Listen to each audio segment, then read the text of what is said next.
وصلي وسلم على رسوله الكريم أما بعد فقد قال الله تبارك وتعالى إن الذين قالوا ربنا الله ثم استقاموا تتنزل عليهم الملائكة ألا تخافوا ولا تحزنوا وأبشروا بالجنة وكذا قال الله تبارك وتعالى فاستقم كما أمرت صدق الله المولانا العظيم بزرگ محترم عزیزان گرامی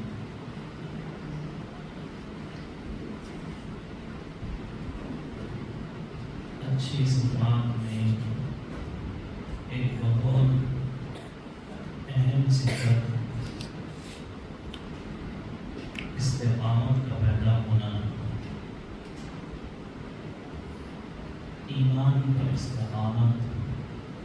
عقیدے پر استقامت، عبادت میں استقامت، دعوت میں استقامت، ہر عمل کے اندر خواہ وہ چھوٹا ہی کیوں نہ ہو، مداومت کا ہونا، استحکام کا ہونا، مضبوطی سے اس کو کرتے رہنا، یہ بہت عظیم صفت ہے۔ بعض نوافل پر بڑے بڑے جو اجر و ثواب بیان کیے گئے ہیں، مثلا جمعہ کے دن 80 مرتبہ درود شریف پڑھنے کی روایت جو بیان کی گئی ہے کہ 80 سال کے گناہ معاف ہو جاتے ہیں، خواہ وہ صغیرہ ہی کیوں نہ ہو۔ 80 سال کے گناہ کا معاف ہونے کی وجوہات میں بعض شارحین حدیث نے، فقہا نے یہ بیان کیا کہ یہ اس صورت میں ہے جبکہ یہ عمل استقامت سے ہو رہا ہے، استقامت کی برکت سے ایک عمل کو کنٹینیو کر کیا جا رہا ہے، تسلسل کے ساتھ ہر جمعہ کو ادا کیا جا رہا ہے، تو عمل چھوٹا ہی ہوگا لیکن اجر و ثواب اس پر استقامت کی وجہ سے بڑھ جائے گا۔ اس لیے کہ آدمی کی زندگی میں بسا اوقات تنگیاں ہوتی ہیں، خوشحالی ہوتی ہے، کبھی صحت مند ہوتا ہے، کبھی بیمار ہوتا ہے، کبھی غم میں ہوتا ہے، کبھی خوشیوں میں ہوتا ہے، کبھی سفر میں ہے، کبھی حزن میں ہے۔ تو ان سب حالتوں کے اندر کہ صحت ہو یا نہ ہو، مقام پر ہو یا نہ ہو، خوشی میں ہو یا نہ ہو، اچھی حالت میں ہو یا نہ ہو، ہر حال میں جب کسی عمل کو کرتا ہے تو پھر اس عمل کا اجر و ثواب بڑھا دیا جاتا ہے۔ بارش بھی ہو رہی ہے تب بھی وہ عمل کر رہا ہے، سردی کڑاکے ہو رہی ہے تب بھی کر رہا ہے، گرمی خوب پڑ رہی ہے، بے چین ہے، اس کے باوجود وہ ایک عمل، جس عمل کو کا اس نے آغاز کیا ہے اس کو کر رہا ہے، تو پھر اس کا اجر و ثواب اللہ تعالیٰ بڑھا دیتے ہیں استقامت کی برکت سے۔ تو ایک مومن کے اندر یہ صفت ہونی چاہیے، استقامت والی۔ اللہ کے رسول صلی اللہ علیہ وسلم کو حکم دیا گیا کہ آپ بھی اور جو آپ کی اتباع و پیروی کرنے والے ہیں، جو حد سے تجاوز نہیں کرنے والے ہیں اور نہ ہی کنارہ کش ہونے والے ہیں، ایسے سارے لوگوں کو جو اللہ کی طرف سے حکم آیا ہے اس پر مستقیم ہو جانا چاہیے، جم جانا چاہیے، مضبوطی سے اس پر ڈٹے رہنا چاہیے۔ ایمان و عقیدے کے اعتبار سے حضور علیہ السلام نے ایسا مضبوط کر دیا تھا صحابہ کرام کو، خود قرآن شریف نے کہا ہے وَإِذْ زَاغَتِ الْأَبْصَارُ وَبَلَغَتِ الْقُلُوبُ الْحَنَاجِرَ وَتَظُنُّونَ بِاللَّهِ الظُّنُونَ هُنَالِكَ ابْتُلِيَ الْمُؤْمِنُونَ وَزُلْزِلُوا زِلْزَالًا شَدِيدًا۔ ایسے مضبوط تھے صحابہ ایمان اور عقیدے کے سلسلے میں کہ پورا عالم دشمنوں کا جمع ہو گیا ہے، مشرکین بھی جمع ہیں، یہود بھی جمع ہیں، اور جتنے دیگر اور قبائل ہیں وہ سب جمع ہیں، اس کے باوجود بھی مسلمان ایسے جمے رہے کہ ان کی استقامت نے غزوہ خندق میں مسلمانوں کو فتح عطا فرمائی، بلکہ ہر موقع پر جہاں تھوڑی سی استقامت میں کمی پیدا ہوئی تو وہاں اللہ کی طرف سے شکست کے سامنا ہوا، اور دیکھا گیا کہ کچھ لوگ شہید ہو گئے صحابہ میں سے۔ جب جہاں بیٹھنے کے لیے جمنے کے لیے کہا گیا تھا احد میں، وہاں سے تھوڑا سا ہٹ گئے وہ جبل الرمات پر سے، تو پھر آزمائش میں مبتلا ہوئے۔ اور جہاں حضور علیہ السلام کے حکم پر ڈٹے رہے، جمے رہے، مضبوطی سے اس کو پکڑے رہے، تو سارا عالم بھی مخالف ہو جائے، سب لوگ اکٹھا ایک بار آ کر حملہ آور ہو جائیں، مدینے کو تہس نہس کرنے کا ارادہ کرنے، اسلام کو جڑ سے کاٹ کر مٹا دینے کی بات اور عزائم کر کے آئیں، تب بھی اللہ تبارک و تعالیٰ نے ان کو ناکام کیا۔ اللہ کی مددیں اور نصرتیں استقامت سے جڑی ہوئی،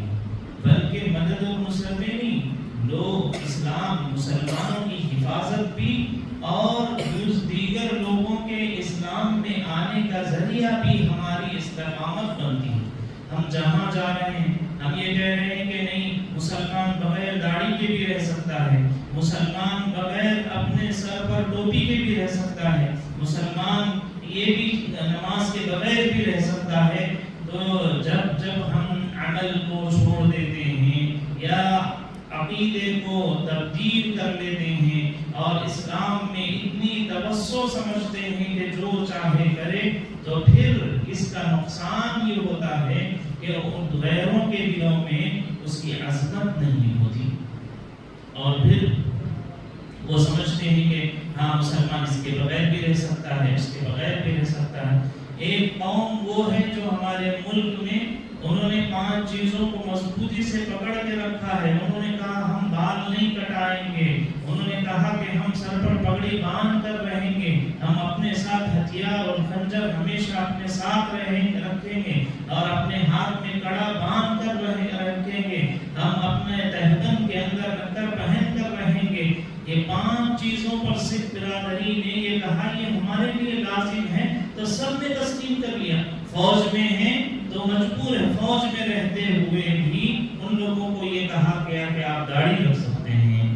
اور ٹریفک کے اصول بنائے گئے اور یہ کہا گیا کہ ہیلمٹ کا پہننا ضروری ہوگا اور نہیں پہننے پر جرمانہ ہوگا۔ ان لوگوں نے کہا کہ نہیں، ہمارے لیے، ہمارے مذہب کے لیے پگڑی ضروری ہے، ہم ہیلمٹ نہیں پہنیں گے۔ تو پھر اس قانون کے اندر ترمیم کی گئی اور یہ کہا گیا کہ ہاں اگر کوئی سر پر سکھ ہے اور ہیلمٹ باندھا ہوا ہے تو پھر اس کو اجازت ہے کہ وہ ہیلمٹ نہ پہنے، وہ سر پر اپنی پگڑی باندھا ہوا ہے، اس کو اجازت ہے۔ تو جب ایک قوم نے یہ کہا کہ یہ ہمارے لیے لازم اور ضروری ہے، اس کے بغیر ہمارے قوم کا تصور نہیں ہو سکتا، ہمارے مذہب کا شناخت اسی سے ہے، ہمارا اسلام، ہمارا دین دھرم اسی سے معلوم ہوتا ہے، تو وہ خاص سڑک پر چلنے والا ایک فرد عام آدمی کیوں نہ ہو، اور فوج میں دشمنوں کے مقابلے کے لیے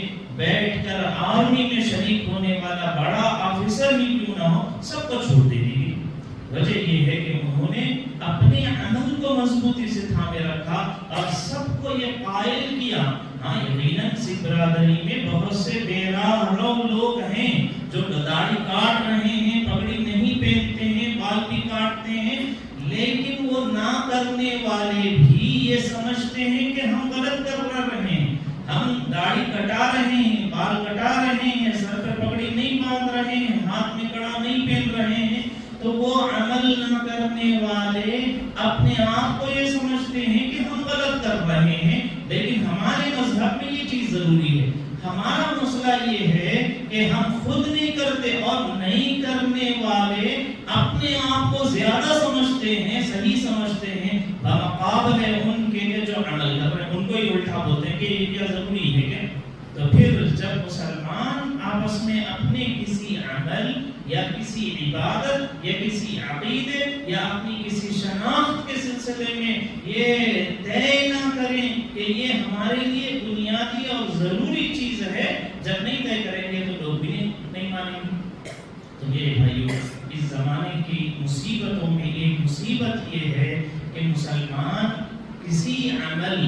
یا کسی عقیدے یا کسی عبادت یا کسی اپنی شناخت کے اندر استقامت کے ساتھ ڈٹے ہوئے نہیں ہیں۔ اس کی وجہ یہ ہے کہ اس کی وجہ سے یہ ہو رہا ہے کہ اسلام کی عظمت مسلمانوں کے دل سے نکل رہی ہے اور اسلام کا پیغام غیروں تک نہیں پہنچ رہا۔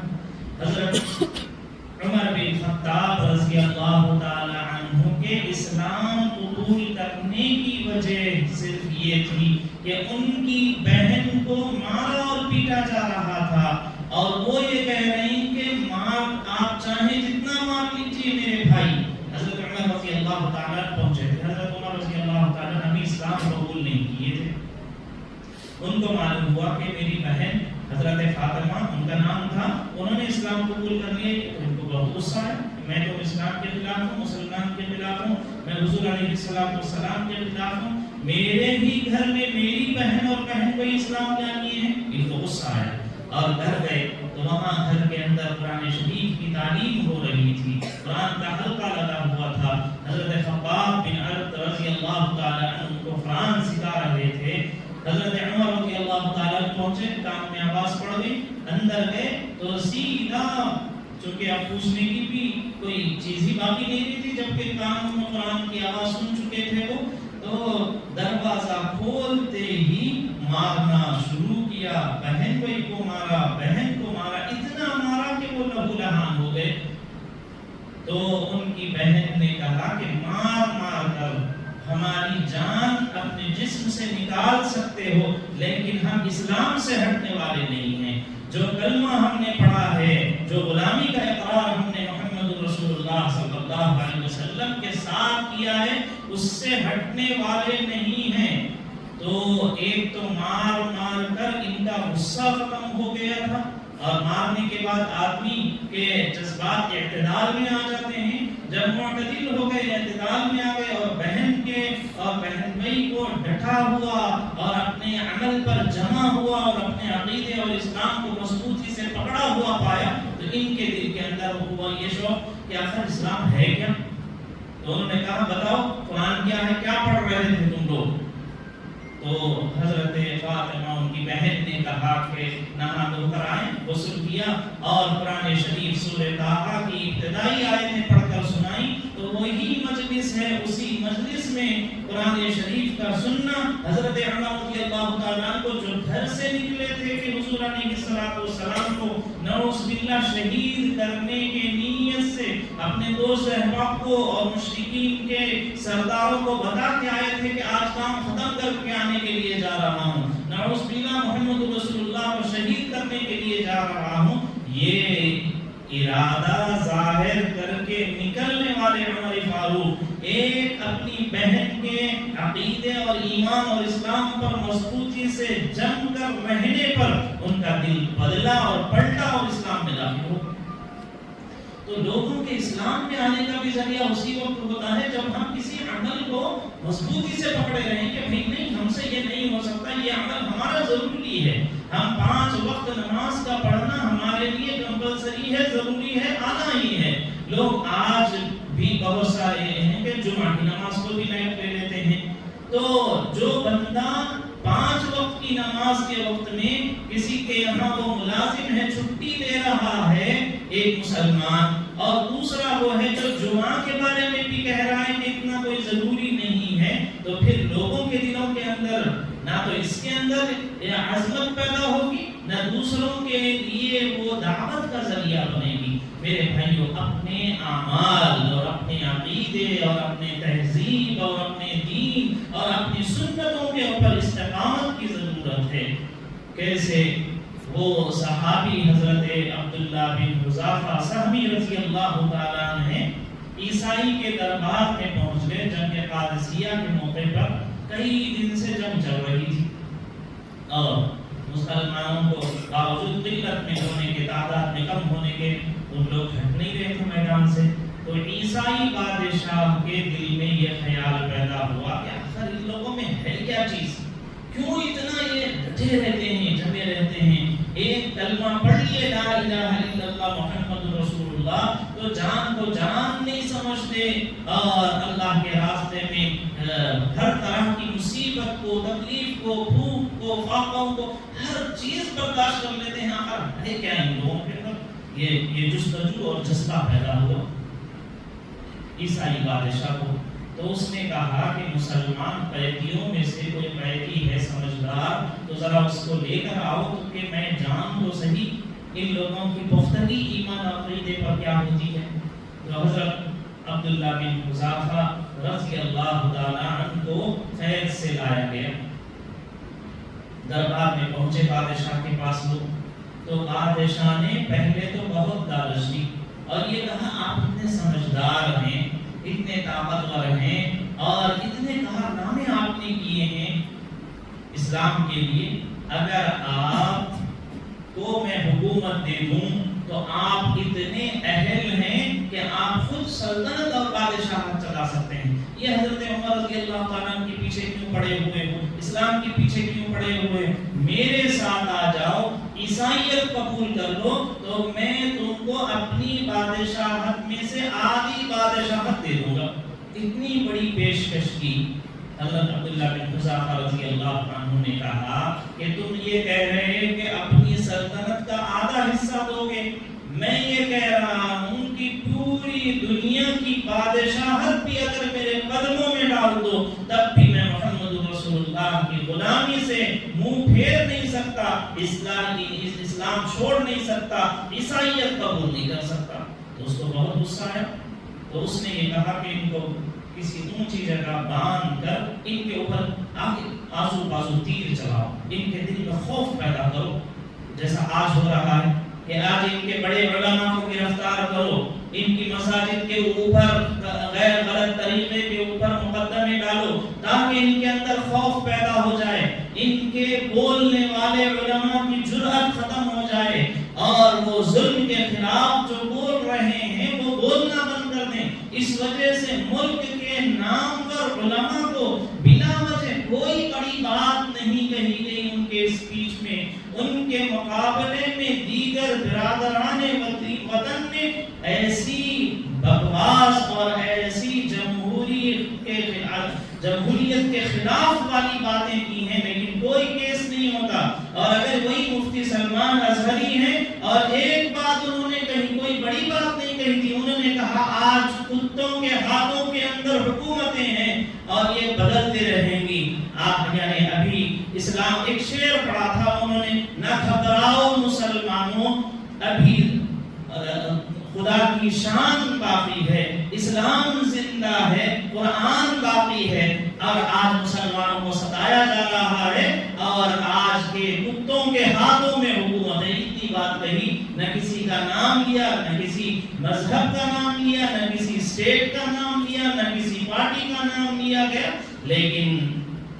ان کو پکڑ کر گرفتار کر دیا گیا، جیل میں ڈال دیا گیا، قید کی صعوبتوں سے گزارا جا رہا ہے، محض اس وجہ سے تاکہ پوری اس برادری کو اور اس مذہب کے ماننے والوں کو اور ان کی ترجمانی کرنے والوں کو، اس قوم کے مسائل کو پیش کرنے والوں کی زبانوں کو بند کرنے کے لیے ایسا کیا جاتا، ان کے دل میں خوف پیدا کیا جائے، ان کو ڈرایا جائے. وہ بھی جانتے ہیں کہ نہ تو ان کی جان لے سکتے ہیں نہ کچھ نہیں، خوف پیدا کرنے کے لیے اس طرح کی حرکتیں کرتے ہیں.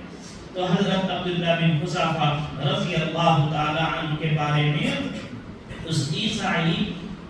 حکمران بادشاہ نے کہا کہ ان کو اوپر لٹکا کے ان کے آزو بازو تیر چلا دیے جائیں. چنانچہ تیر چلاتے رہے اور ان کے اوپر ذرا خوف نہیں ہوا. اس نے کہا کہ میں تم کو قتل کرنا چاہتا ہوں. انہوں نے کہا بالکل قتل کر دیجیے، کوئی بات نہیں، ہم تو شہید ہونے کے لیے، ہمارے دونوں ہاتھوں میں لڈو ہیں، ہمارے اگر ہم لوٹ کر آئیں کسی غزوے سے تو ہم غازی ہیں، اور اگر ہم انتقال کر جائیں تو شہید ہے. دنیا میں یا تو سرخرو ہی ہے یا آخرت کی بلندی ہمارے ہاتھوں میں.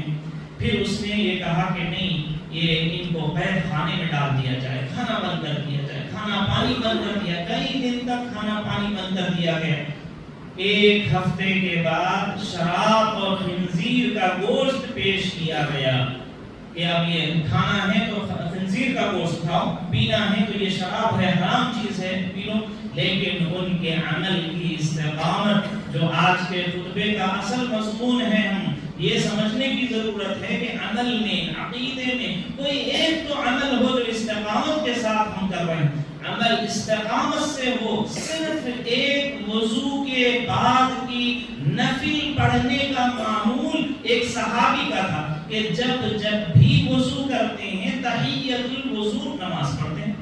عمل چھوٹا ہی ہے، وضو کرنے کے بعد وضو کے ادب میں مسجد میں آئیں تو مسجد کے لیے تحیۃ المسجد 2 رکعت پڑھنے کا معمول آج بھی آپ عربوں کے ساتھ رہیے، ان کو اتنا عمل کا اس عمل پر اتنی مضبوطی دیکھیں گے آپ عربوں کو کہ مسجد میں آ گئے تو 2 رکعت پڑھے بغیر نہیں بیٹھتے۔ ہمارے بہت سارے بھائیوں کو معلوم نہیں ہوتا تو وہ سمجھتے ہیں پہلے بیٹھ کے پھر کھڑے ہو کے پھر سنت پڑھتے ہیں، نفل پڑھتے ہیں۔ ہمارے بھی بھائی ہیں مسلمان بہت سارے، ہمارے ملک میں بھی ہیں تحیۃ المسجد پڑھنے والے، لیکن مسئلہ نہیں معلوم ہے تو وہ یہ سمجھتے ہیں کہ مسجد کا ادب یہ ہے کہ پہلے آؤ تو بیٹھ جاؤ اور پھر کھڑے ہو کے نفل سنت پڑھو۔ حالانکہ یہ طریقہ غلط ہے۔ صحیح طریقہ یہ ہے کہ مسجد میں داخل ہو تو 2 رکعت ہر حال میں نفل پڑھنا چاہیے، خواہ وہ کوئی سا وقت ہو۔ اسی وجہ سے آپ دیکھیں گے کہ مغرب میں عربوں کے پاس مغرب کے نماز کے وقت میں بھی 2 رکعت پڑھنے کا معمول ہے، وہ مسجد کے ادب میں 2 رکعت پڑھتے ہیں، تو یہ عمل ہے۔ وضو جب بھی کرتے ہیں وضو کے ادب میں 2 رکعت پڑھنے والے ہیں۔ حضور علیہ السلام معراج میں تشریف لے گئے تو آپ علیہ السلام نے جنت میں کسی کے قدموں کی آواز اور آہٹ محسوس کی۔ حضور علیہ السلام نے پوچھا کہ یہ مجھ سے پہلے جنت میں کس کے پیروں کی آواز آ رہی؟ تو بتایا گیا کہ فلاں کی آواز ہے۔ پھر پوچھا گیا کہ یہ ان کو درجہ کیوں دیا گیا اتنا بڑا؟ تو بتایا گیا کہ یہ جب بھی وضو کرتے ہیں وضو کے ادب میں 2 رکعت نفل تحیۃ الوضو پڑھتے ہیں، تو عمل چھوٹا ہے لیکن اتنا بڑا مقام ان کو دلا دیا گیا ہے کہ جنت میں حضور علیہ السلام معراج میں ان کے قدموں کی آہٹ محسوس کر رہے ہیں۔ تو میرے بھائیوں، ہمارے اندر عمل کے اندر استقامت اور جماؤ اور ٹھہراؤ ہونا چاہیے۔ کوئی تو عمل ہو جس کو ہم یہ کہہ سکیں اللہ سے کہ میں ان 5 نمازوں کا پابند تھا، کہیں اللہ سے کہ میں زکوٰۃ کا پابند تھا، کہیں اللہ سے کہ میں یہ فلاں عبادت ہے روزوں کا پابند آدمی تھا۔ کوئی تو ایسا عمل ہو ہمارا جو ہم بہت استقامت کے ساتھ، چاہے کچھ ہو جائے، گھر میں جنازے پڑ جائیں، گھر میں خوشی کی شادیاں ہوں، تنگیاں ہوں اور کوئی حالات آ جائے، میرا یہ عمل نہیں چھوٹتا۔ کوئی تو ایسا عمل بنانا چاہیے۔ ایک تو عقیدے اور اسلام پر مضبوطی، دوسرے عمل کے اوپر عبادت میں استقامت اور اسلام کی شناخت کے اندر استقامت ہونی چاہیے۔ تو حضرت عبداللہ بن حذافہ رضی اللہ تعالیٰ عنہ سے انہوں نے کہا کہ یہ خنزیر ہے اور یہ شراب ہے، پی لو۔ حالانکہ شریعت میں فقہاء کرام فتویٰ، تقویٰ الگ چیز ہوتی ہے، فتویٰ الگ ہوتا ہے۔ فتویٰ تو یہاں یہ ہے کہ آدمی اگر مضطر ہو جائے تو پھر اس کے لیے بہت ساری حرام چیزیں بقدر ضرورت حلال ہو جاتی ہیں۔ آدمی 3 دن سے زیادہ فاقہ ہو جائے، کوئی چیز نہیں مل رہی ہے اور صرف حرام مل رہا ہے، تو جان بچانے کے بقدر وہ چیز استعمال کرنا اس کو حلال ہو جاتا ہے۔ لیکن یہاں ان کا مقصد ان لوگوں کے سامنے اسلام کا پیش کرنا تھا، تو وہ بھوکے رہنا گوارا کیے، لیکن انہوں نے خنزیر کا گوشت نہیں کھایا، شراب نہیں پی۔ تو پھر اس نے ایک خاتون کو بھیجا کہ کسی طرح سے حسن سے شاید یہ یعنی بھٹک جائیں گے، اسلام کو چھوڑ دیں گے۔ لیکن جتنی دیر وہ خاتون جیل خانے میں حضرت عبداللہ بن حذافہ کے پاس رہی، اتنا وقت انہوں نے ذکر میں اور نگاہوں کو جھکا کر گزارا، حتیٰ کہ وہ خاتون غصے میں آ کر بادشاہ سے یہ کہا کہ کسی انسان یا پتھر کے پاس بھیج دیے تھے مجھے، اس میں تو کوئی حص ہی نہیں ہے، نہ وہ میری بات، نہ میری زبان، یعنی متاثر ہونے والا نہیں ہے، مائل ہونے والا نہیں ہے، وہ مجھے نگاہ اٹھا کر اس نے دیکھا بھی نہیں، وہ غلط کام کیسے کر سکتا ہے؟ پھر اس نے یہ کہا کہ ایسا کرتے ہیں کہ ان کو تیل میں پیتل کا بڑا دیر منگایا گیا اور منگا کر اس میں تیل ڈالا گیا، خوب کھولایا اور گرمایا گیا، اور ایک قیدی کو بلا کر ان کے سامنے، حضرت عبداللہ بن حذافہ کے سامنے ایک قیدی کو گرم گرم تیل میں ڈال دیا گیا اور اس کی ہڈی گوشت الگ ہو گئی، اور پھر اب ان سے کہا گیا کہ اب بتاؤ، اگر تم اسلام سے نہیں ہٹو گے، عیسائیت قبول نہیں کرو گے، تمہیں بادشاہت بھی پسند نہیں ہے اور تمہیں حسین و جمیل عورتیں بھی پسند نہیں ہیں، تمہیں کوئی چیز پسند نہیں ہے، تو اب تم کو مرنا ہوگا، اور اس طرح کھولتے ہوئے تیل میں ڈال کر تم کو ختم کر دیا جائے گا۔ حضرت عبداللہ بن حذافہ کے آنکھوں میں آنسو آ گئے، تو عیسائی خوش ہو گیا کہ شاید اب یہ اپنے موقف سے ہٹ جائیں گے، اپنے عقیدے اور اسلام سے پھر جائیں گے۔ تو اس نے کہا کیا کوئی بات کرنا چاہتے ہو؟ تو حضرت عبداللہ بن حذافہ نے کہا ہاں، یہ کہنا چاہتا ہوں کہ اللہ تبارک و تعالیٰ نے صرف ایک جان دی ہے، لو کنت اشتہی بعدد الشعر، اگر میں سر کے بالوں کے بقدر میری جانیں ہوتی، وہ ساری کی ساری جانیں اسلام کے لیے، اللہ کے رسول کی غلامی کے لیے میں نذرانے کے طور پر پیش کر دیتا، اب تو میری صرف ایک جان ہے، ڈال دیا جائے گا تو میری ہڈی گوشت الگ ہو جائے گی، ایک ہی مرتبہ شہادت ہوگی، کاش میرے سر کے بالوں کے بقدر میری جانیں ہوتی اور سب میں اسلام پر قربان کرتا۔ ایسے مضبوطی کے ساتھ جمے ہوئے تھے۔ اس کا اثر کیا ہوتا ہے؟ جیسے میں نے بتایا، ہم استقامت کے ساتھ عمل کریں گے، آپ کے بچے عمل کو دیکھیں گے استقامت کی، تو ان کو وہ دعوت، آپ بچوں سے لاکھ کہتے رہیے، فضائل سناتے رہیے کہ بیٹا نماز کی یہ فضیلت ہے، وہ اس کے مقابلے میں آپ نماز کو جا رہے ہیں، یا آپ تلاوت پابندی سے کر رہے ہیں، آپ تہجد پابندی سے کر رہے ہیں، آپ اللہ کے راستے میں مال پابندی سے خرچ کر رہے ہیں، خوشی میں بھی دے رہے ہیں، تنگی میں بھی دے رہے ہیں، روزے ہر حال میں رہ رہے ہیں، سردی کے ہو یا گرما کے ہو، تو آپ کا یہ عمل آپ کے دیکھنے والوں کے لیے دعوت کا ذریعہ بنے گا۔ حضرت عمر رضی اللہ تعالیٰ عنہ کے اسلام کی طرف آنے کا ذریعہ وہ استقامت، اور یہ عیسائی بادشاہ نے دیکھا یہ ہٹنے والے نہیں ہیں، اس کو غصہ آنا چاہیے تھا، جان لینا چاہیے تھا، اس نے کہا کہ نہیں، اچھا ایسا کرو، اگر تم میرے سر کا بوسہ لے لو گے تو میں تم کو بھی اور سارے مسلمانوں کو رہا کر دوں گا۔ انہوں نے کہا ٹھیک ہے، یہ کوئی بڑی بات نہیں ہے، ہم تمہارے سر کا بوسہ لے لیتے ہیں، اسلام میں اس کی کوئی ہاتھ کو چومنا یا پیشانی کو چومنا کسی مقدس محترم شخص کی اسلام میں کوئی منع نہیں ہے۔ تو انہوں نے ان کے سر کا بوسہ لیا اور سارے مسلمانوں کی رہائی کا ذریعہ بنا۔ تو میرے بھائیوں، اسلام کی دعوت کے لیے بھی ہماری استقامت ہو، ہم یہ کہیں کہ یہ نمازوں کا وقت ہے، اس وقت میں ملازم اپنی ملازمت کو چھوڑ کر آنا ضروری ہے، یہ میری اگر کوئی شخص تاجر ہے تجارت بند کر کے آنا ضروری ہے، کوئی پڑھائی میں مشغول ہے وہاں سے اٹھ کے آنا ضروری ہے۔ اگر ہم ایمان، اسلام، ہم عبادات، اپنے اعمال، اسلامی شناختوں کو اگر ہم اس کو استقامت کے ساتھ پکڑے رہیں گے، مضبوطی کے ساتھ پکڑے رہیں گے، تو وہ دوسروں کے اسلام میں آنے کا ذریعہ، مسلمانوں کے نیک نامی کا ذریعہ بنتا ہے۔ اس کی بہت اس وقت میں ضرورت ہے۔ ہم لوگوں نے یعنی عمل کو، ہر عمل کو بہت ہلکے سے کرنا شروع کیا ہے، جس وجہ سے نہ تو ہمارے مسلمان ہم ہیں، اس کے باوجود ہمارے بچے ان اعمال کی طرف نہیں آ رہے، اس لیے کہ ابا کو، استاذ کو، مفتی صاحب کو، بڑوں کو یہ دیکھ رہے ہیں کہ ان کے خود عمل کے اندر استقامت نہیں ہے، تو وہ چیز ان کے لیے دعوت کا ذریعہ نہیں بن رہی۔ اللہ تعالیٰ مجھے اور آپ کو، ساری ملت اسلامیہ کو استقامت کے ساتھ زندگی گزارنے کی توفیق نصیب فرمائے۔ الحمد للہ رب العالمین۔